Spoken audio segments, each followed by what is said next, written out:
Hey everybody, welcome back to another simple cooking vlog. I know it's been a while since I've done these. I haven't had a whole lot of time to do much cooking lately. You're going to have to excuse the video tonight. I'm recording this 100% on my own. I don't have Jay. He's got an appointment and he's not going to be back till way later. So it's just me tonight. So tonight we're going to be making Cassie's awesome sauce enchiladas. I know I've done a blog post about these before, but I've gotten a lot of questions about how the sauce and stuff is supposed to look and its consistency. So I figured that seeing it bubbling and boiling and how it's supposed to be in the video is going to help a lot of you. We're also going to be making this with the homemade salsa that I've also posted in the blog previously. And this part of the video is actually going to be for that. Okay, so what you're going to need for the salsa are some tomatoes. I can only get Romas right now because anything bigger I just can't get anywhere. You're going to want onion. I prefer white, but yellow, red, whatever floats your boat. You're going to need green pepper. You can also add red peppers. Again, that's completely up to you. Cilantro. Lime juice. Lemon juice, you can add a little bit of that too for a kick of zest if you like. And garlic minced. Don't knock it until you try it. So we're going to start by chopping up our veggies. Alright, so first we're starting off with our tomatoes. You want to make sure when you buy tomatoes for the salsa, you want them to be nice and firm. I'm just going to cut them up into portions here. It's always nice if you slice them up into quarters and then slice those quarters in half and then just dice those two halves at the same time.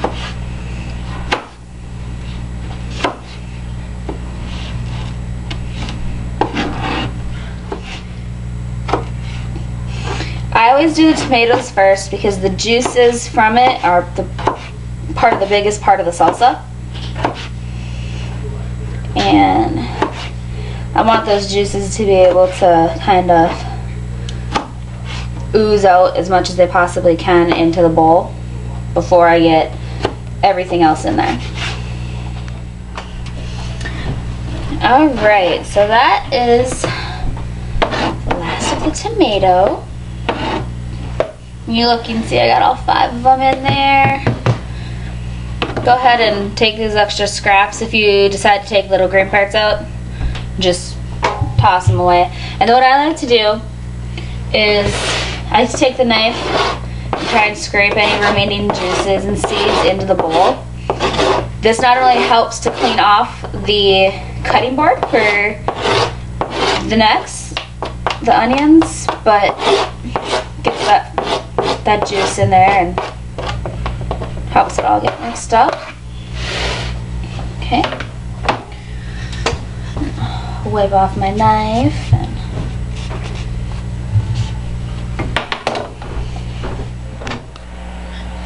Alright, so the next thing I went to chop up was the onion. And when it comes to onion, I'm not a big fan of it. I use it. I know Jay likes it, which is why I use it. So I only use about 1/4 of a fairly large onion. That's enough for Jay and about the most I am willing to put up with. And I like my onion chopped and diced nice and fine. I actually had to call my mom and get some onion advice a few minutes ago while I was doing this because I was tearing up just so bad I couldn't see. I had to stop every couple of minutes. And I kind of am now too. But I was asking her if there was any onion that really had a less effect than the others, and she thought that red onions may because they're sweeter, but she doesn't have any proof because she's never used them. But she did say a trick that helped her when she was younger and she used onions was to stand beside the kitchen sink and run the cold water. So that's what I did, and surprisingly enough, it did help. At least it lasted longer. So not a whole lot. I think maybe this came to about 1/2 cup if you're trying for measurements. 1/2 cup to chop onion. whatever. Next thing that we're gonna add is our green pepper. And I know I've mentioned it in the written blogs in the past. I'm pretty sure I mentioned it in the spaghetti vlog. If you're chopping up green pepper fresh, be very, very careful with it. Make absolutely certain that if you chop it up and you're chopping other things up too, you either do it last or you wash everything off before you move on to your next vegetable, fruit, whatever you're chopping. Because you do not want that flavor left over on your hands. You don't want left over on your knife and getting onto something that, you know, you're not going to want in the future. So, slice her up. We're going to core it. I leave out the seeds. The seeds are the spiciest part. I leave them out. I don't want them. I don't use them. I don't need them. The green pepper is more than enough spice for me. Lots of people will put the seeds in. By all means, if you want to, go right ahead. The center part though and the core is the worst, and the seeds are even worse than that. So you just need to make sure that you're being really mindful of where everything's at on your cutting board, especially if you don't want them. Never touch, ever touch your face anywhere. Even if you're nowhere near your eyes, don't touch your face when you've got green pepper juice on it. You will live to regret that, and as I've said in the past, that's speaking from experience. So yeah, so we're just going to go ahead and chop it up just like we did the tomato and the onion.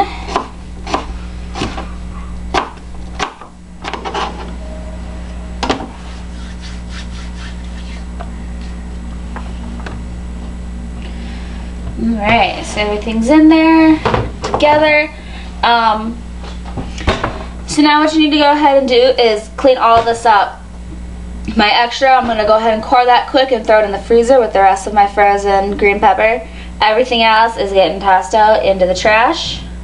And I am scrubbing this down and washing my knives and stuff, since I won't be needing the knives anymore anyway.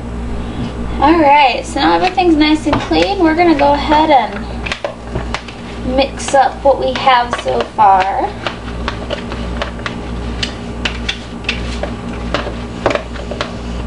It's starting to smell really, really good. I love the smell of the onion and tomatoes together. Just, it makes me think of freshness.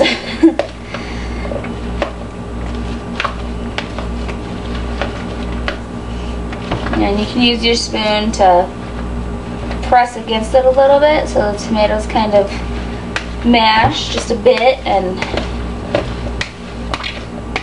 lose some more of their juices if you like. Alright, so it's all nice and mixed up, looking good. Now it's time for the cilantro. Cilantro, we use it, I cut it up just like I would green onion. I just take the scissors from the top and snip away.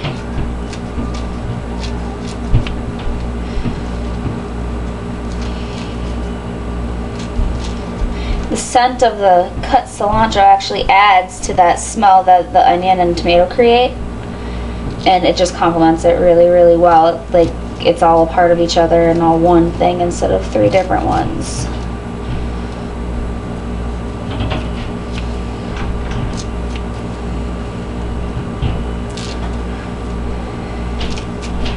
You don't need a lot of it. I mean, obviously, if you're making more, then by all means. But for my intents and purposes, this should be more than enough. We're gonna sprinkle that in there.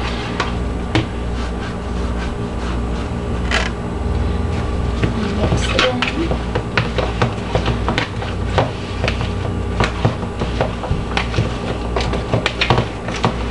I think the smell combination, I think I like it so much because it reminds me of just summertime in general.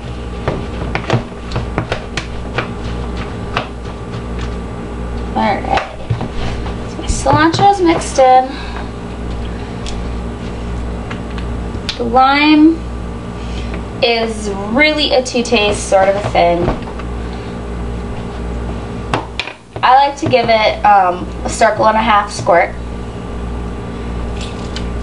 Like that. And before I do anything else, I'm going to add about a teaspoon here of garlic. Just a teaspoon. You don't need any more than that. Kind of like that. Just drop that in and give it another go.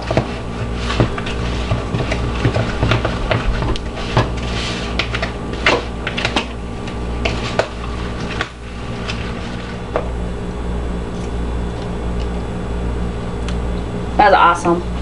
That was so good. So there you have it. There's our homemade salsa. We're going to go ahead and put this in the fridge until we need it. And we're going to get started on the rest of the enchiladas. Alright, so now we're going to go ahead and get our enchiladas started. The first thing we're going to go do is we're going to throw a pat of butter into our skillet and let it heat up. You want your skillet to be nice and deep. The enchilada sauce is going to fill it up pretty well in there.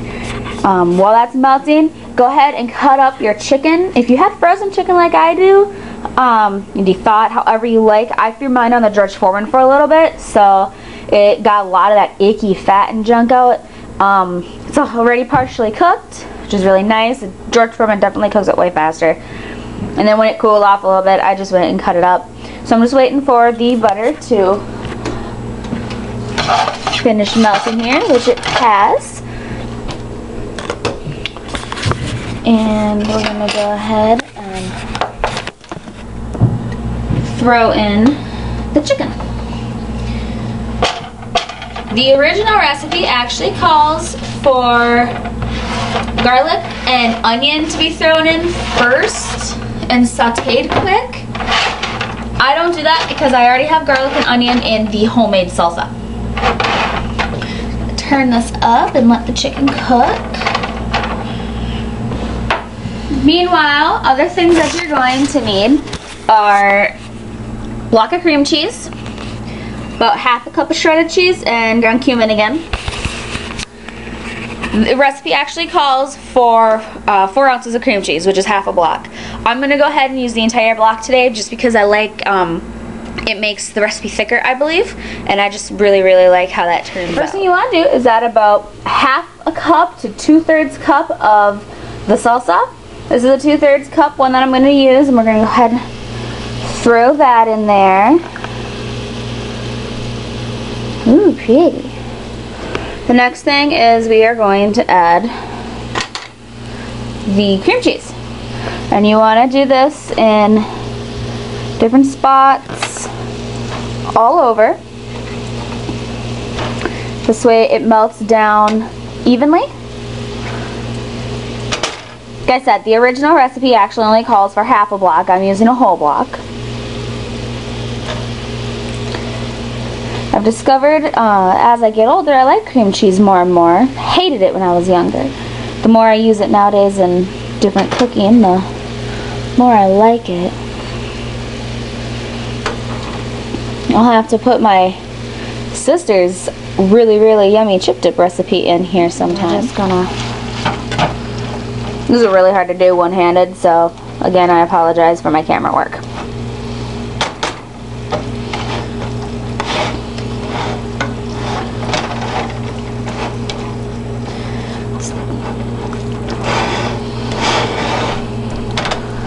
Now, like it says in the previous vlogs about this and the recipe that Cassie herself posted right on the Simple Cooking group page, the chili or the salsa is your deciding factor. That really is your indicator on how hot and spicy it is. So just throwing that out there. So next you want to do about half a cup of shredded cheese. This is sharp or mild cheddar.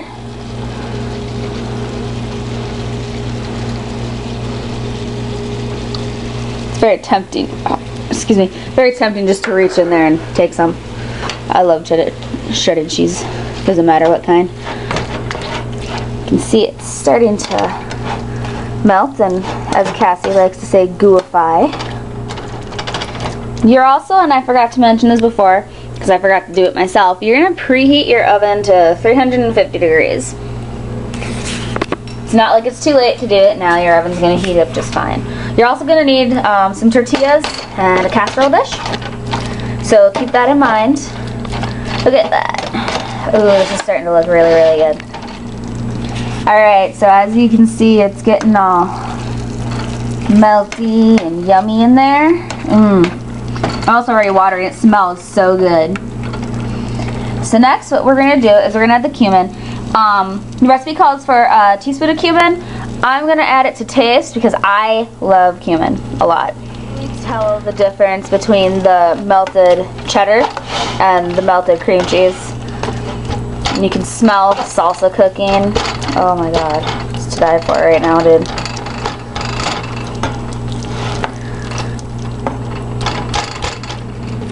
Alright, so this is what we want to see here. Like I said, if it's just half a block of cream cheese, it's definitely going to not be as thick. So, when that's all cooked through and ready to go and hot, what you're going to do is you're going to put some of your salsa on the bottom of your pan. It works great in place of cooking spray. Don't use all of it though, because you're going to want some to put on top. Okay, so you're going to take some of the chicken.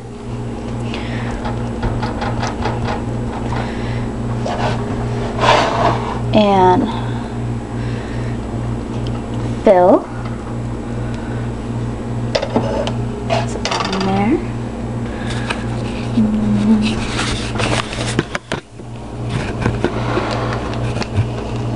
Okay, and then we're gonna roll.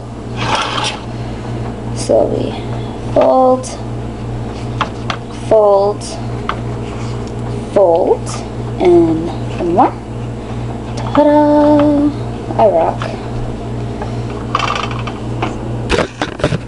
And then we lay it in there just like that. Rolled, fold, repeat. Alright, so as you can see, I have 5 little enchiladas ready to go here.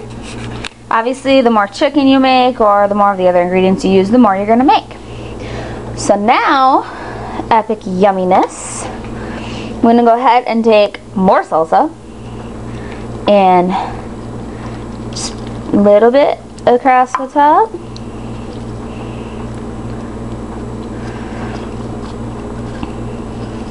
Like that. I'm getting somewhere at this, I promise. Okay. And then, dare I say it, even more cheese. I love me my cheese. Cassie loves her cheese, or she wouldn't have suggested doing it this way. That one on the end's missing some. Needs a little more. Looks left out. Okay. So that's what your enchiladas look like. You're going to go ahead and put this in the oven for about 15-20 minutes. Alright, so here it is, fresh from the oven, yummy and gooey and hot and all ready to eat. I'm going to go ahead and put some sour cream on there,